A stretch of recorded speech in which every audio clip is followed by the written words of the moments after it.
It's Friday. It's Friday. Welcome, welcome, everyone. You know what time it is? It's time for no particular reason. Woo! There you go. I'm your host, Yanko, and Kerri Lewis today. It's missing, but our good friend Alex, that goes by AM Arctos, is joining us on the stream. And Hello, everybody. yes, how you doing? Oh, I'm doing well. It's always kind of a weird question to me how you're doing. It always depends on what moment you get me in, Maybe I could be feeling this great, exalted, enlightened state like one moment, and then the other moments, utter angst and horror and whatever, But overall, like, maybe my real self is just being. How am I doing? Who knows? That's up to my opinion and I, yours as I well. I love it. I love it. I know. Just when you start from politeness, you ask other people how you doing, and they usually go, "Oh, this is going on," or "This is going on." But me and you, man, we're kind of connecting in a different level. We know that it's like, it's just the going. You don't know what's gonna happen. Well, people ask me that, I'm like, depends on what level of existence we're talking about here. Right, right, right. Yeah.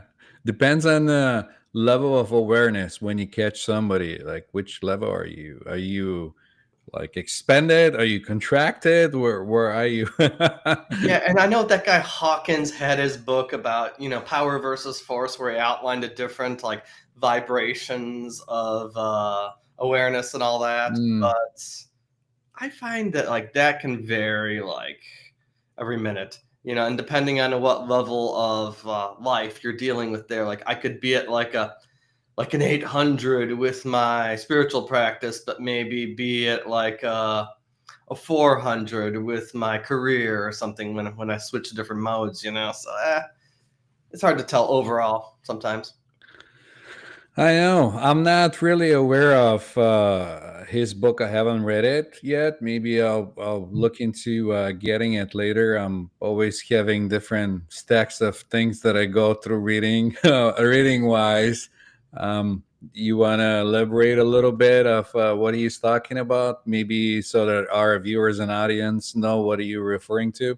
It's been years for me since I've read this, but basically, he found a way, I think, through muscle testing and other things like that, to Mm, measure different levels of consciousness and different, emotional states.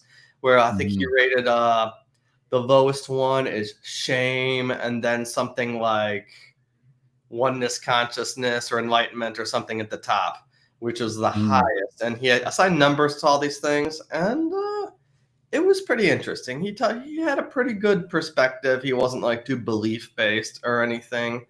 Uh, Mm. David Hawkins, I think, was his name, and it's influenced a lot of people in like the New Age or spiritual communities, and I find value in it. But like a lot of Of things, like course, everything has a value. Depends on how you look at it and what you like bring in. You make it your own.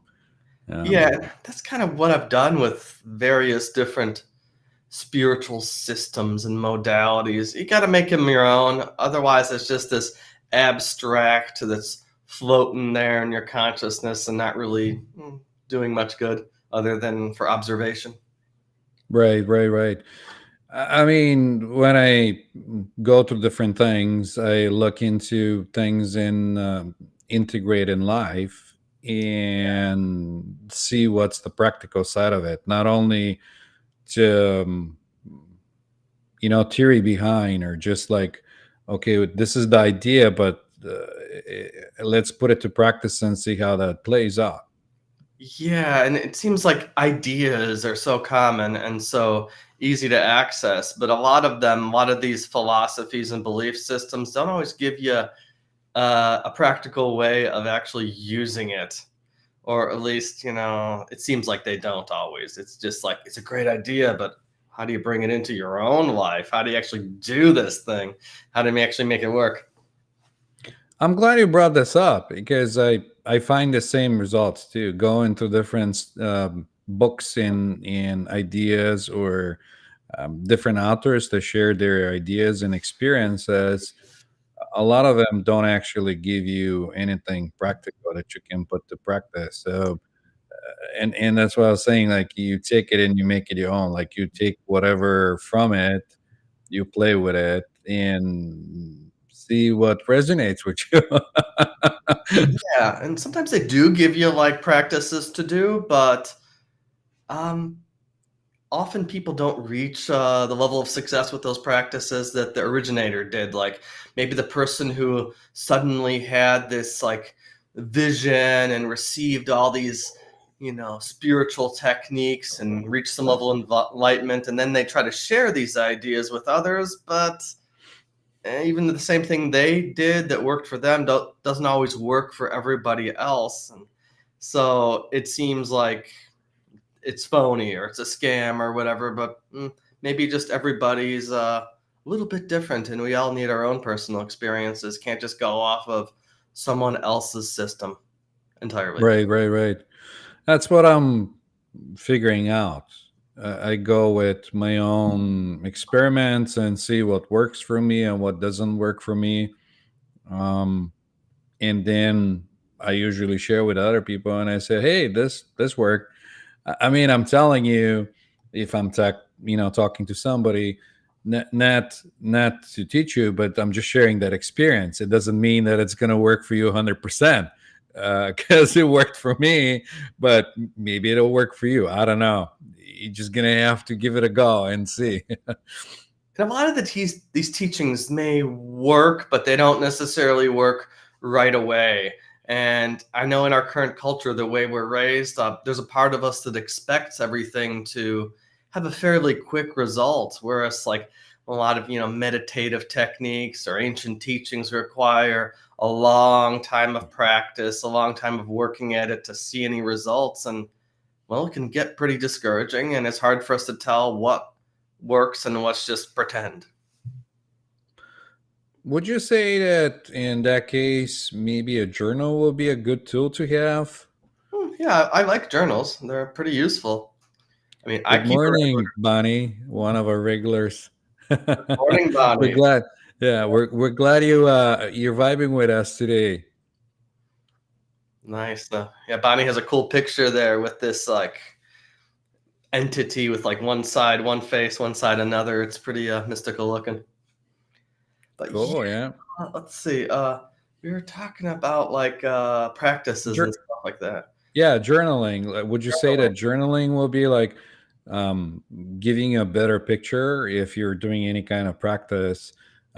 I can only speak for myself. I think journaling will give you kind of overview because Yeah. on the surface it might look like nothing is happening, but if you don't have any way of measuring it or comparing it to anything, it might just look like it's not working or it's the same thing.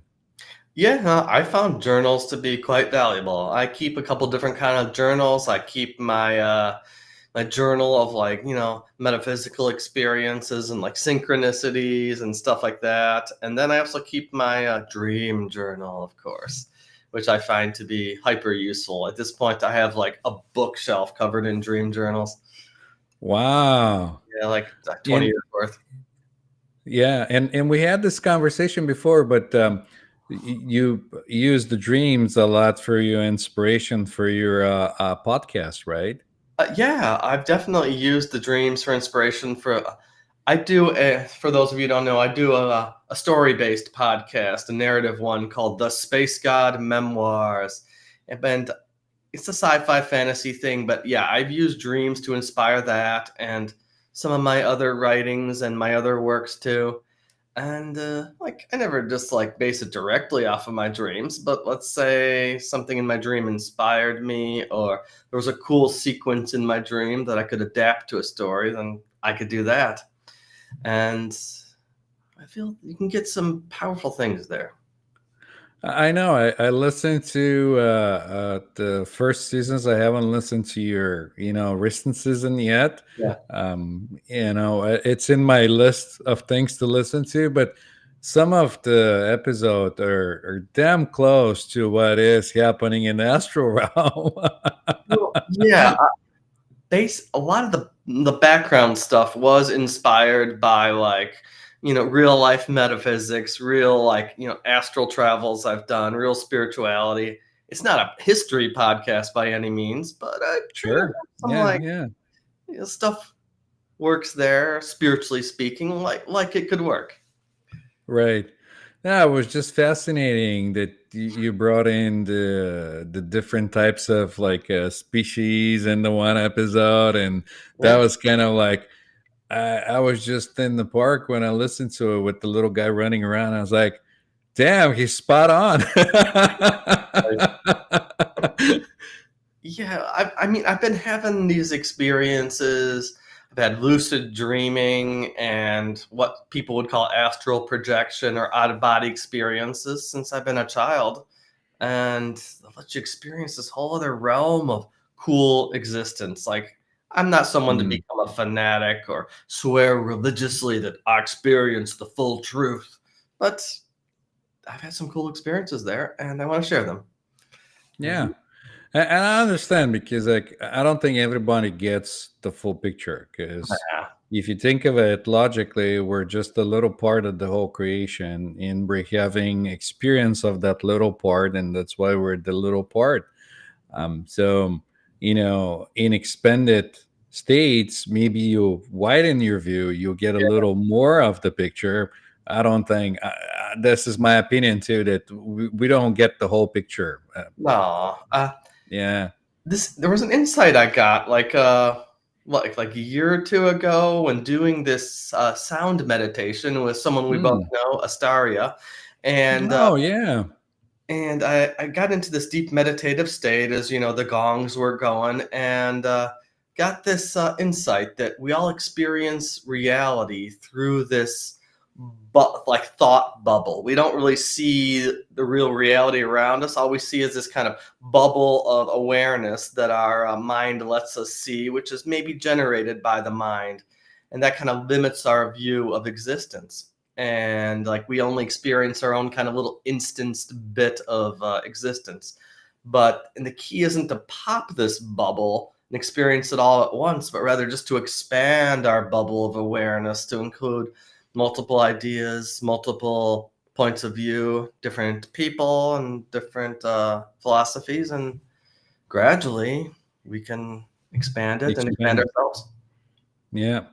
I was just about to say that I'm thinking the same way that you have an experience, and when you start expanding, at some points, if you expand too fast, it could be like overwhelming because you're not used to having that kind of perception, It can and you just you go like, oh, what's going on? And that makes me think that when people experience that kind of states I'll let you tell me what you think about it. If they jump, let's say they use some kind of shortcut, yeah, maybe shrooms or something else. other plant medicine. Yeah, Yeah. And it's like you're here and all of a sudden you're like, and it's like, oh, hold on to your seat, it's too much. yeah. I mean, truthfully, it can be the case. I found plant medicines can be useful, but at times maybe they're not for everybody. And I've honestly I've done my share of like plant medicine, but not that much in my younger years. And I found that actually my most cosmic, awesome, trippy experiences have been without any shortcuts or substances. They've been Mm, through like stepping out of a dream and inducing an out of body experience. When I've had that, I mean, I could step into this total powerful unity consciousness or go beyond the universe. And the plant medicines can be helpful, but they're not going to necessarily take you everywhere. right. I know Ramdas keeps talking about that. That was his. That was what shattered his reality and took him on a different journey in his life because he had that experience. And to bring the viewers up to speed, this is on Kerri. This is Oh, Alex, No, I'm Yeah, not and Kerri. I haven't shaved. No, no, you're not Kerri. I haven't shaved your head. uh, sure, Kerri, it's unfortunately unable to join our show today, and Alex is stepping on for Kerri.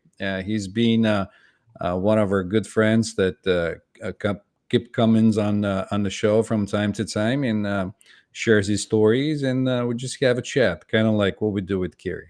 Oh yeah. Admittedly, I have a slightly different energy than Kerri, but I love Kerri and she's a great person and we vibe. Definitely. Yeah. Um. So where were we? Talking about some plant medicines, talking about taking Oh, that's right. That's right. That's shots right. and all That's that. right. Yeah. Yeah. But admittedly, like, yeah, I I think plant medicines can be helpful, but they're not necessarily going to take us everywhere. Like I was saying, like, and I know lately, well, past month or two, I've been having some very powerful experiences through lucid dreaming, and I'm going to briefly share one of them where essentially this was a very vivid dream where I was on this vast space station, or maybe it was a starship somewhere, and it felt like it was like an alternate reality where I was a member of this special space program, and we were trying to contact this far more advanced species that operated on this like telepathic level, and they transmitted us this interesting code for this type of substance we could make, like a drink, that when we took the drink it would connect us to their like unity consciousness.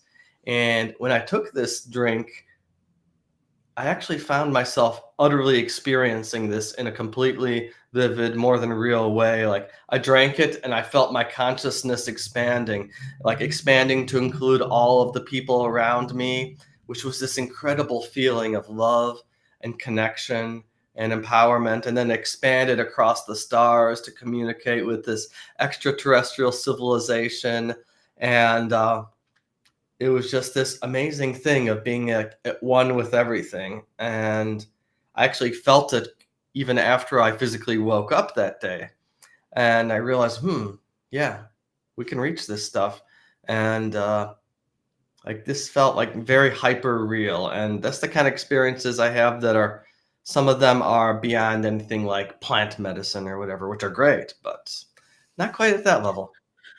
Yeah, and that's when you start expanding, you realizing that you're not, because there was idea, at least I had that idea in the beginning before I started to meditate and going back to this unity, field or consciousness or whatever you want to call it, that I thought that I'm gonna lose the sense of me. Like there will be like Yeah. me no more, and it's just gonna be a one something that it's out of my control and losing the control and all those other things. But that's not really the truth. Do you mind like sharing how that experience actually feels like? Maybe a little more details for Yeah. anybody that's curious. Well, I'll say this, like, it's utterly blissful, and you feel very connected and very strong in a way that you wouldn't normally while in ordinary consciousness. And you don't lose your sense of self. It actually feels like your sense of self has just grown and expanded, and you feel more yourself. It feels like your ordinary sense of self might be a little bit limiting, like it's not, this isn't the full you experienced here in the 3D in the physical body at all times.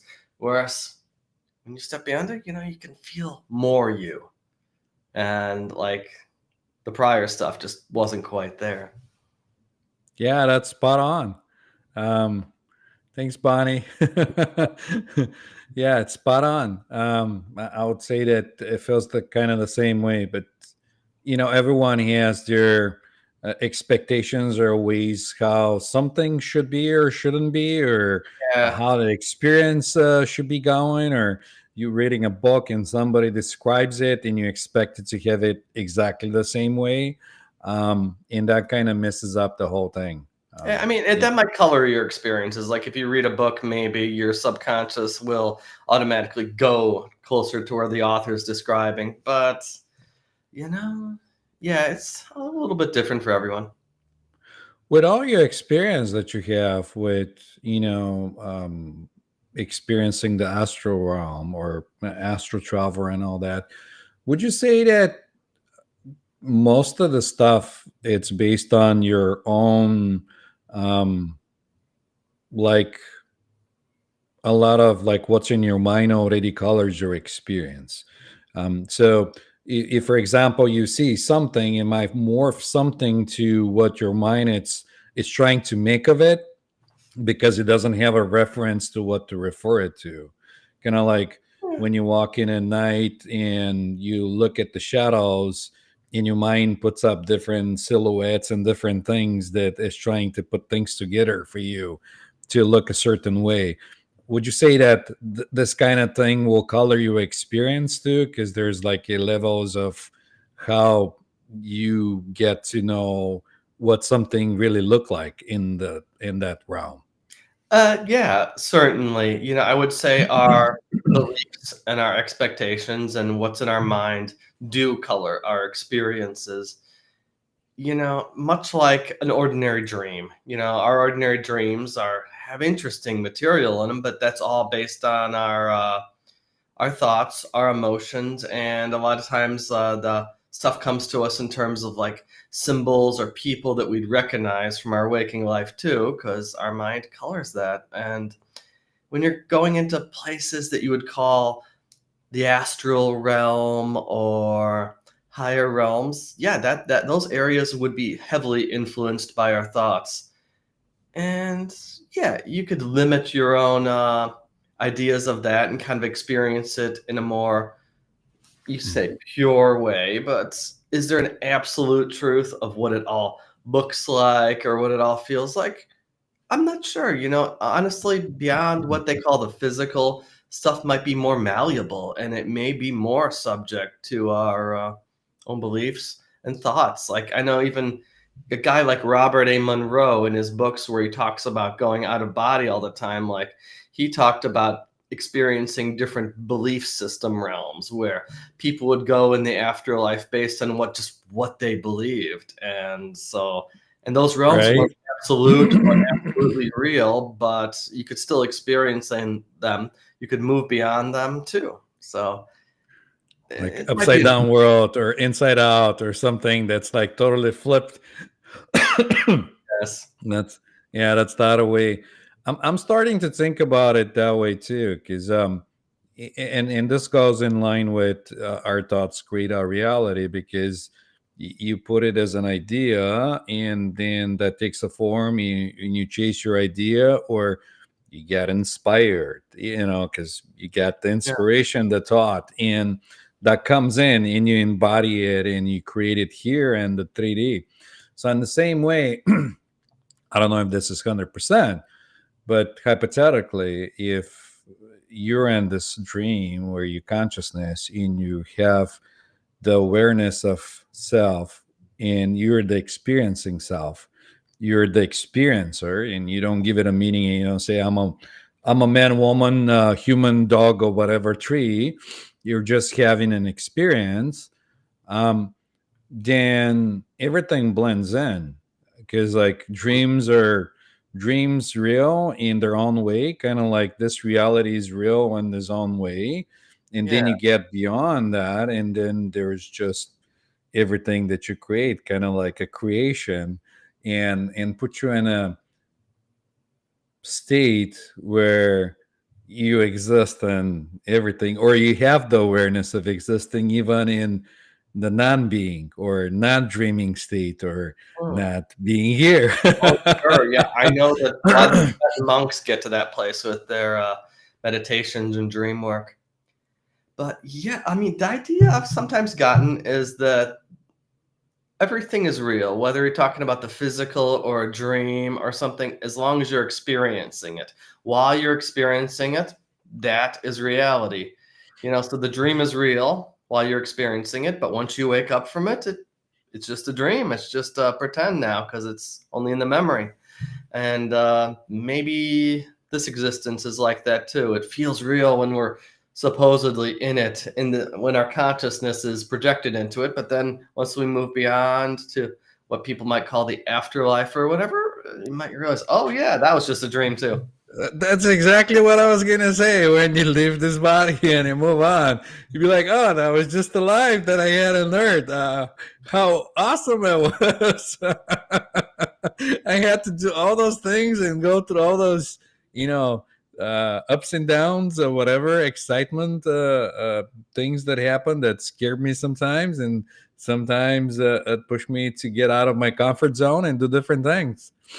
Yeah. Yeah, and that makes me think of like what people and when they're debating theology or God versus atheism will refer to as like there's the problem of evil in the universe. Like, why would an all powerful, all good God allow any evil to exist or allow bad things to happen to good people all the time? And I find, like, to me, at least the only valid excuse for that would be, well, if all of that isn't real, if it's just like a game or a dream, in that case, it's just like, whatever you're doing, however horrible it is, it's just a game. It's just a ride, like they'd say.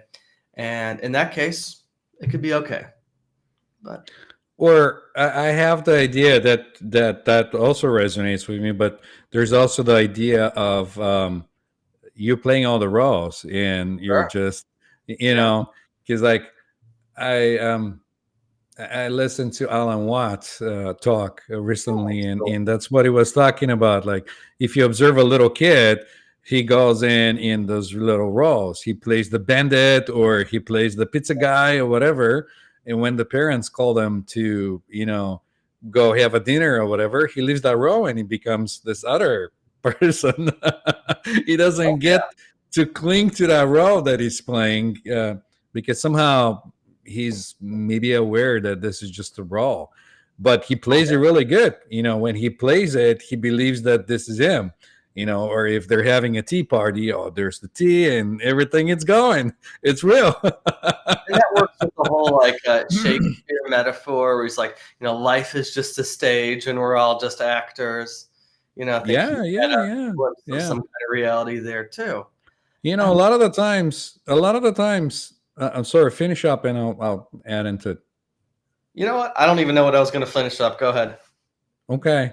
I Um, was gonna say, and a lot of the times I perceive it that way, and it's a lot more fun because the meaning is just to have the experience, because you're the experiencer, you're the experiencing self. And it's like, if you know how the movie goes, you're not gonna want to watch it because it's gonna be boring. You're gonna know what's gonna happen. So a lot of the times that gives you the ability to have fun and yeah. to bring more joy out of life, to have it surprise you in a way and go like, surprise me, god damn it, and, and then you can play it any way you want because you have the free choice. You can experience it any way you want. And I played a lot of Dungeons and Dragons throughout my life or other role playing games where, it's everybody, sitting around at a table and everybody has their different character they play in the game and they act out what the character does. And one player is the dungeon master and they control the environment. They're effectively God and they run all the non player characters like monsters or, the princess someone meets or the wise wizard. And maybe existence is kind of like that, like a D&D game where, in the end, it's all just pretend. But when you're in it, when you're playing your character, you could You still take it for experience real. it like Yeah. it were real, Yeah. still enjoy Yeah. it. Or like a computer game where, yeah, sure, you're controlling your character. It feels like you're your character. But once you step beyond the screen, you're not your character anymore. There's Right, a, right, right. And you can take it even further when you play a game on computer or anything. You get engulfed into the game and you can feel like it's actually happening. If somebody oh, bumps you or whatever, you react, your body reacts, you get in like really in the whole experience. Oh, definitely. Especially those like immersive horror games, they're first person, you could totally get into that and almost kind of feel it like how your character would. Yeah. Uh, you know, of course, these viewpoints don't necessarily diminish when people are suffering or feeling the pain. Like you're still probably, whatever perspective you have, you're probably still gonna feel pain or feel suffering or feel all that badness in the moment, but maybe they can help you not become attached to that suffering and completely dwell on it or let it consume you. Like, it's still experienced, but remember, it's your character who's suffering. You're just the witness to it. I'm so glad you brought this up because that explains it really good, or to Yeah. some people that are going through this kind of experience, that there's the emotion, there is the suffering, um, or the pain, but Yes. then you can choose, because like pain, it's a response of the body. If you get hurt, you feel the pain and everything, but Yes. suffering, it's a choice. You choose to like how deep you want to go into that, Agreed. and allow maybe that suffering to take place and become you, the one who suffers, versus that there's suffering and it's just like pain. You kick something, you have pain, the leg experience the pain, then because everything, it's cyclical, everything goes through its thing, the pain goes and there's no pain because you can't have pain all the time. There's pain and there's no pain, and things go on.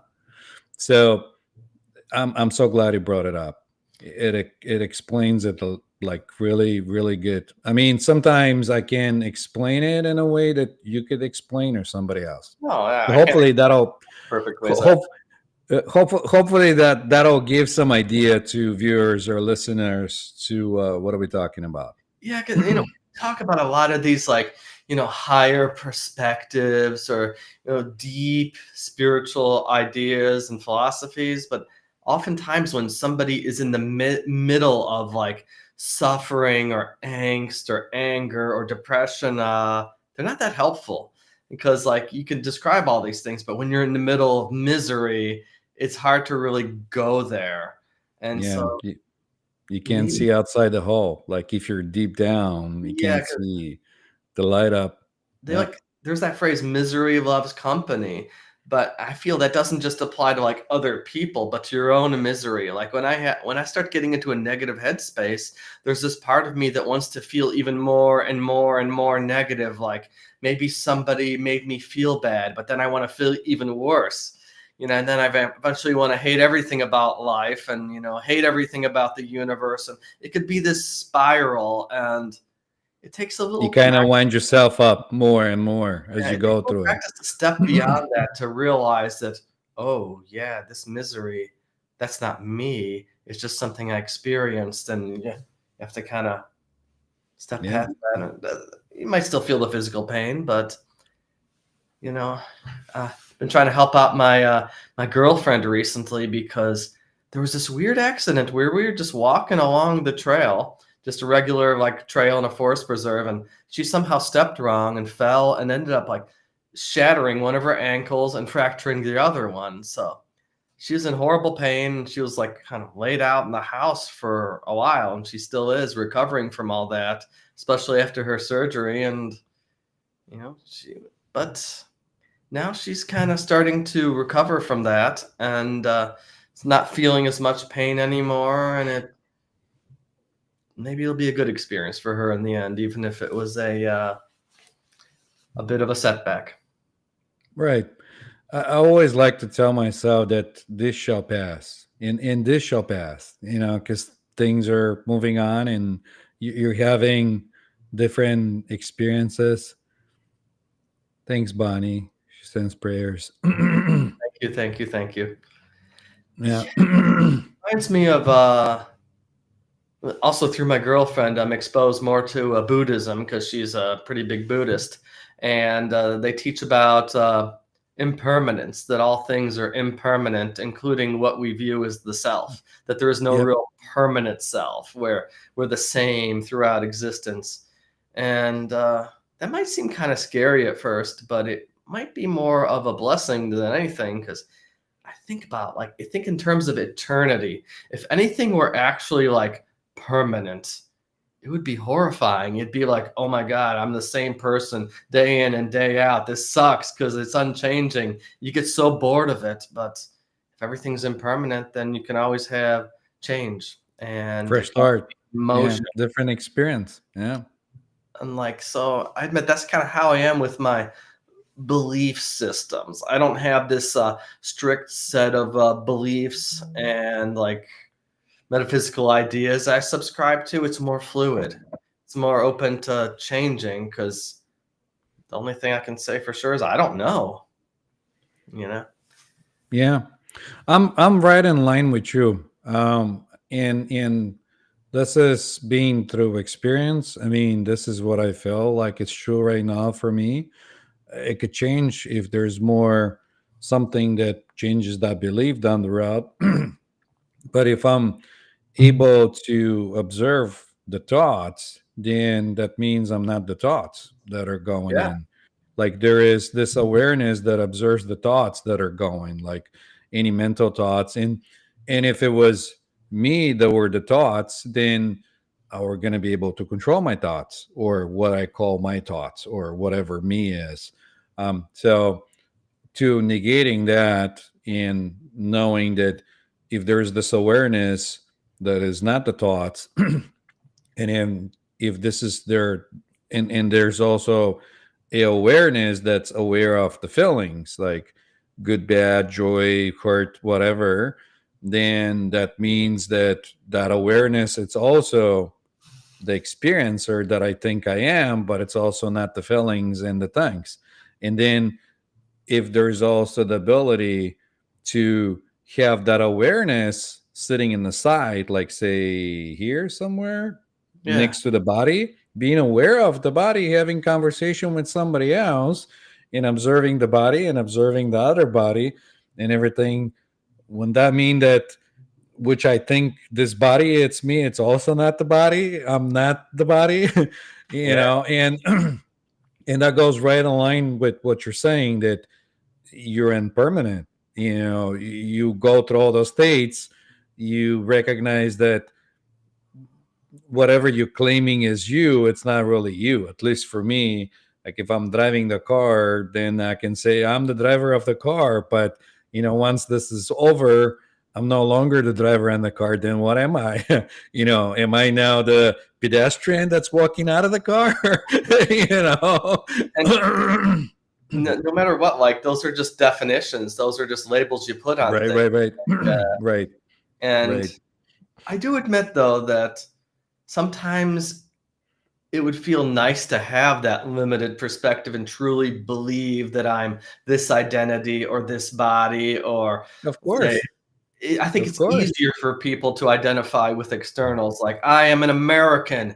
I am, Ukrainian American, or I am male. I am whatever my ethnicity is, or whatever my belief system is. It would be easier, but also more limiting. Like, it would still suck. And it's easier to motivate yourself, I think, if you feel that you're this one thing and you have this one mission to accomplish. But once you step beyond that and get into that kind of perspective like you're talking about, you can't really go back.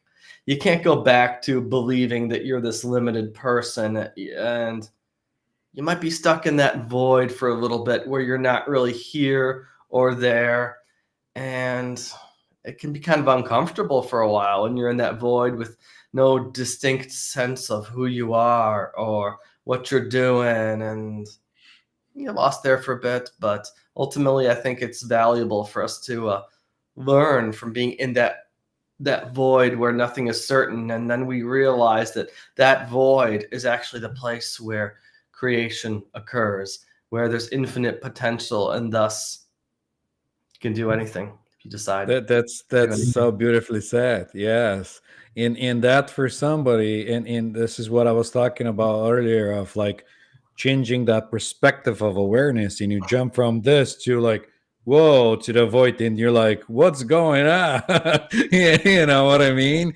And Yeah, and and to some people, that when they start realizing those things, they go in, I could be wrong, but this is what some literature describe as the dark night of the soul, yeah, where nothing really matters. Anything that bring you joy that you thought you were, because you adapt those little things and you claim them, and it's like my job, my kids, my house, my this, my that, whatever. You making it all you, and then when you start realizing that was never you, like that wasn't me, that wasn't me, that wasn't me, and then you go like, well, am I not existing? Like, what is this? And it's kind of like a almost a depressive state where you just kind of go in and you kind of realize what's going on. But you need, I think, in my opinion, you need you need this um, comparison to be able to get the bigger picture, to have the one side and the other side. Otherwise, how would you know what existence is if you don't know what non-existence is, and the other way around? Yeah, non-existence is tricky because I'm not sure if it's actually possible to experience non-existing, because there wouldn't be a you to experience that non-existing. But as you go deeper into like certain things, you might realize that, well, yeah, like we were saying, there is no permanent self. There is no like definite identity that can really define you, because every identity that people cling to is actually just a limitation. And It is. we It don't is in a talk way. about this fully, but you can get into that space where I'm not even sure where I'm going here, but it can be Well, when tricky. you go when you go in that limitation, you're thinking that this is what defines you or anything. But once you go out of that limitation and you understand that you're not um, the idea that somebody else has for you, and so somebody that, because nobody knows you Yeah. 100% because No, you're of course putting not. all those masks and you're playing all those roles. Then if somebody comes in something was hurtful before, call you a name or something, then you kind of just laugh because you're not that. They just have some kind of idea about what you are, and they're just using their package to package you up to make it more convenient for them. Yeah, So a and lot of the times I yeah. yeah, so a lot of the times I just kind of laugh at that. If somebody says, "Oh, you're this and that," and I say, "Sure, for you, I'm anything." Well, when it comes to that, like what they say about you is more defining about who they are than who you are, because they're the one who said it. They're the one who thought of it. Right, right, right. Maybe they I mean, observed. but that goes to the point where the mirror effect starts to work, because Yeah. then you are a clear mirror. You're not interjecting. You're just reflecting. So anything that comes in, you're not that. You're not playing the dance anymore because you need two to tango. Oh yeah. It's like what Pee Wee Herman used to say in the old shows. I know you are, but what am I? Yeah, yeah, exactly.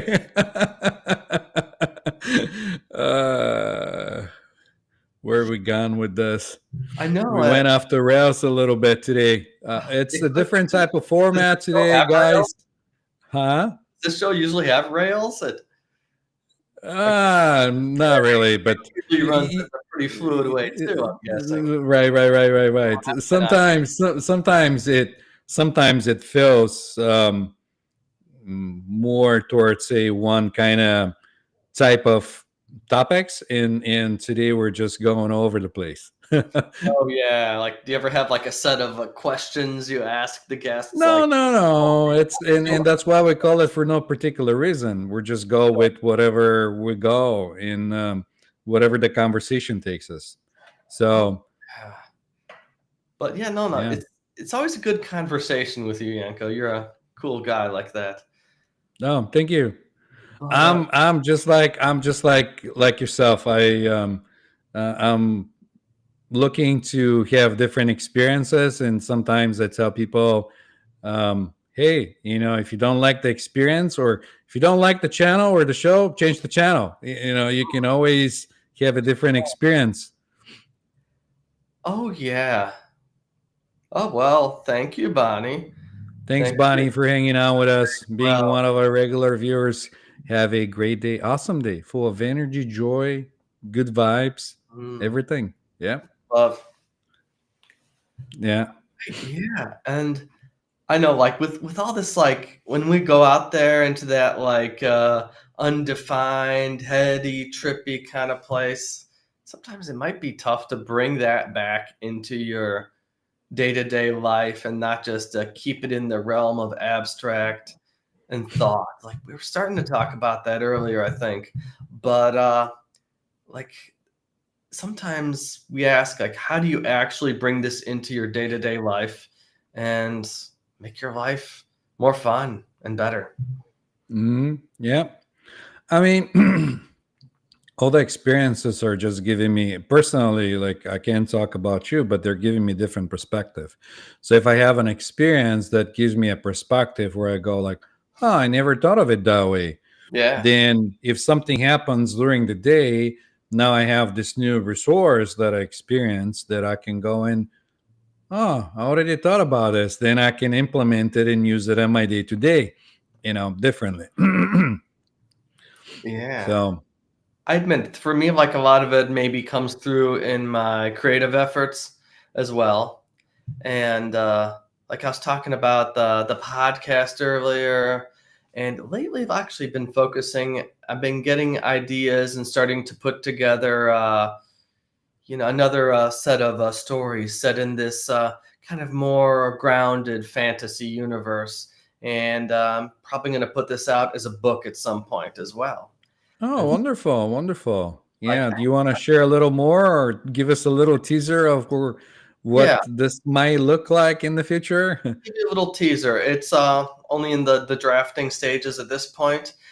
But for years and years and years, I've been working on this fantasy world and with its set of stories in it. When I was like in my 20s years ago, I wrote a couple novels in this setting, but I could never really do too much with them. And I've run role playing games in it. Imagine this kind of lower fantasy, maybe closer to something like you'd find in Game of Thrones or in other places, and it can Mm, get darker at some points. And my initial idea for the story was to depict the fall of a civilization that eventually ends in its horrifying destruction due to all these like horrible curses and abuses by the people running society and conspiracies. And this was originally going to be a pretty dark, grim story, but I realized recently that if I actually just change who the main character is, I can insert a main character into there who is a more hopeful person who learns from his experiences, who's kind of inspired by some of the stories of like the Buddha or other people like that who kind of became aware and stepped deep. beyond the ordinary frame of experience. So that could prevent it from being too dark and gloomy. So I've been working on this draft, including a kind of different character in these stories, and I'm still working on some of the space god stuff too. But I felt like writing wise, I just needed a break from that, and but I'm going to work on the rest of the seasons for space god as well sometime. And Wonderful. For the fans of the Space God or whoever haven't heard of the show, please check it out. We'll have the links to the show in the show notes below in the description, so anyone can find it, listen to it, and maybe get inspired. I don't know. We'll see. oh yeah, so what you been working on lately, Yanko? Anything fun with hypnotism stuff? I always have fun with hypnotism.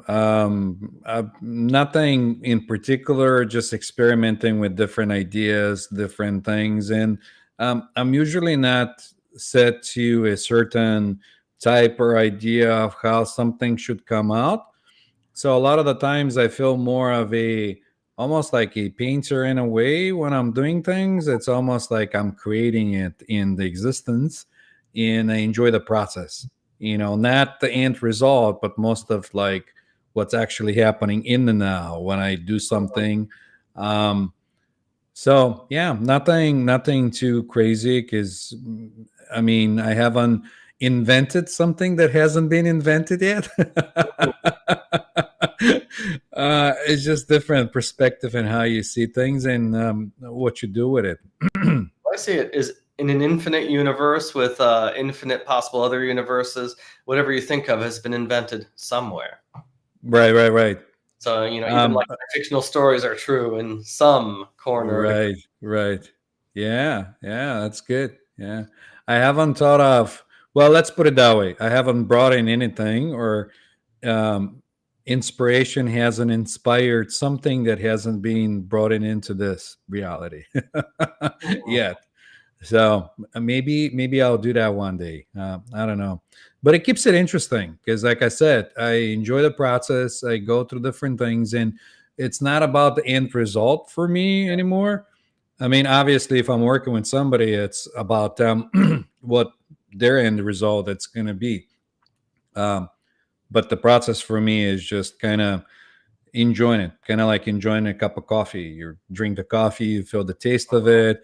You're in the present. You're working with somebody. You do something. Nothing really too complicated or crazy or anything. It's just I don't know. Sometimes the simple things I think are worthwhile. Nothing because we always look for the grandioso something. Oh no, true enough. Like there's some great enjoyment to be found in just like simply being in the moment, and been finding in my own life the last few years I've been appreciating that more, just like sitting out on the deck and like watching a sunset or observing the changes in the colors and the leaves and the trees, or just feeling the essence of a day as I walk down the street and I can smell the crispness in the air or experience the grass under my feet or whatever. Yeah, just being your authentic self. I had an aha moment, like one of those that we're talking about. I don't know if I was reading somewhere. I can't remember when I got this information, but it was going along the lines of, everything, nature and everything else. It's being itself. It doesn't need to fit in any kind of anything, and that's why Yeah. you feel drawn to it because it's authentic. It doesn't need to be a certain way, and it's also fascinating in the same way. So when you're being and everything it's happening and you're in the happening, you're remembering that you also just like everything else and you're kind of blending in. Yeah, that was it's so it was different just kind of feeling. Yeah. yeah, yeah. It was Different just kind of feeling like, small. huh. Yeah. It was just kind of like, huh, this is nice. Yeah, and I can't speak for you, but to me, it's just being. It's enjoyable. You don't have to do a certain pose or anything. Just knowing that or being the experiencing self, it's good enough because Oh all yeah. those things that are happening are kind of bring you in the present and you enjoy that. Yeah, Yeah. I say that the true joy is in the moment, and when you're in the moment, you're past like these thoughts that bring misery. Because like when you're unhappy, you're usually unhappy because of what you're thinking about, and it's like Hmm. those ruminations or whatever that bring you the misery. So when you're just present and when the thoughts aren't flowing through your mind like that, that's when you can be happy. Yeah. Yeah. This is great. Well, Definitely. that's kind of a good place, I think, to wrap up the show because we're getting close to an hour. Do you Indeed. want to leave our viewers and audience with anything before we wrap it up? Hmm. Yeah, sure. Based on our talk, Or yeah, I was gonna say if you think of something that you wanted to say but you forget to say, now is the time.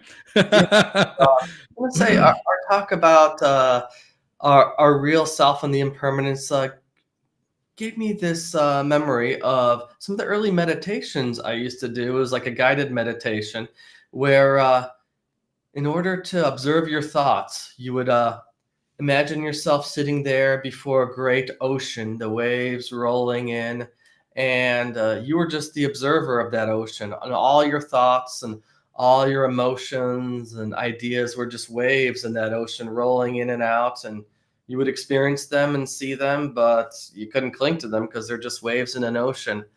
And I know eventually that inspired a meditation I wrote about in the third season of the Space God Memoirs, where the mantra is, in your mind are notions like waves in an ocean.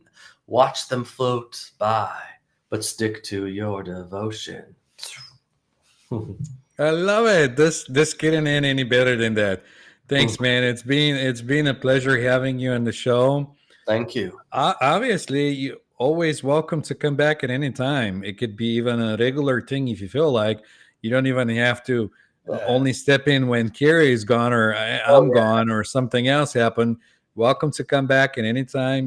Bring your wisdom, bring your experience, bring your joy, everything. Oh, yeah. I'll pop And in sometime again soon. Happy. and I just want to leave our audience with a wish for a great weekend. Enjoy yourselves. Have a wonderful time and be in the present. There's nothing better than the now. So I'll Yeah. leave you with that. The present